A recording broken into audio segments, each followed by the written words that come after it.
В Государственном совете республики состоялись предсессионные заседания комитетов, обращение к правительству, изменения в бюджете, поправки в закон о тишине. О чем еще говорили сегодня и продолжат завтра на заседании сессии парламентарий Коми, расскажет Анна Зубрева.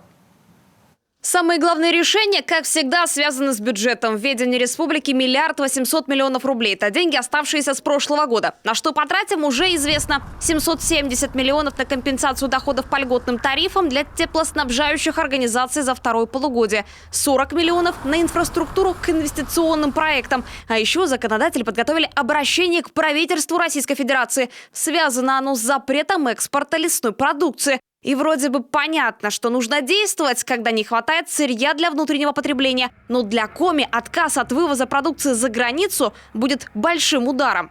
Мы стараемся еще на стадии подготовки данного законопроекта все-таки указать нашу позицию Республики Коми о том, что для Республики Коми это будет невосполнимой потерей для и лесников, и фанерного завода, и там, в том числе и ДЛП, и многое наша продукция. Поэтому здесь мы хотим сыграть на опережение для того, чтобы все-таки нашу позицию учли.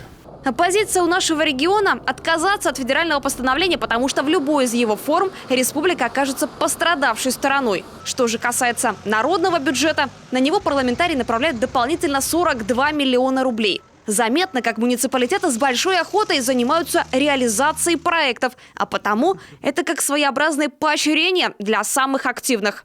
Распределяться они будут среди муниципальных районов, туда не будут ходить городские округа, то есть именно где именно поселения у нас больше, смогут реализовать небольшие свои проекты, там до 2 миллионов рублей. То есть то, что было тяжело делать, найти какие-то свои деньги, тяжело найти в бюджете, вот такие проекты будут реализовываться.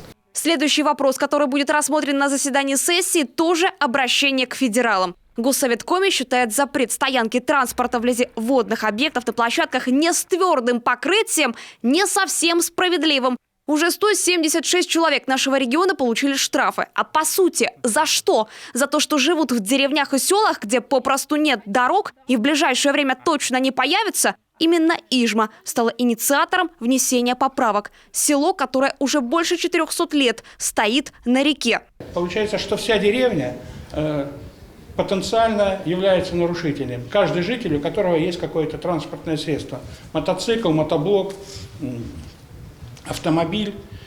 Сказать, что давайте полностью отменим, нельзя, потому что туда же может приехать большая машина, и от которой ущерб может быть больше.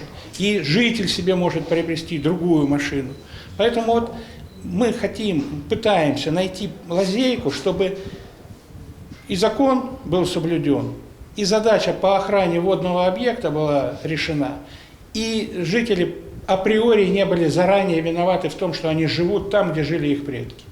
Вопросы, касающиеся здоровья, парламентарии также не обходят стороной. Шум. Вот что стало причиной внести очередные изменения в закон. Шум – один из самых вредных факторов для организма человека, доказано врачами. Но пока что тишину обязаны соблюдать только соседи. А как же дворы, точнее граждане, что любят устраивать вечеринки ночью на открытом воздухе?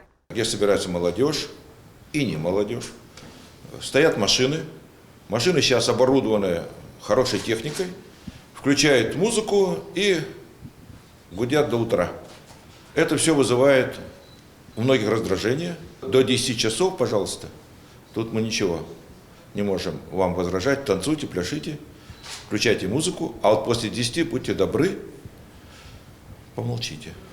А если не помолчат, можно будет смело вызывать полицию. Она-то уж точно усмирит правонарушителей. Допускаются под окнами сигналы скорой помощи, полиции, пожарной машины. И это понятно. Все остальное только до 10 вечера. Врач и заместитель председателя Госсовета Коми Владимир Косов уверен, эту инициативу депутаты на сессии однозначно должны поддержать. Анна Зубрева, Роман Боровиков, телеканал Юрган.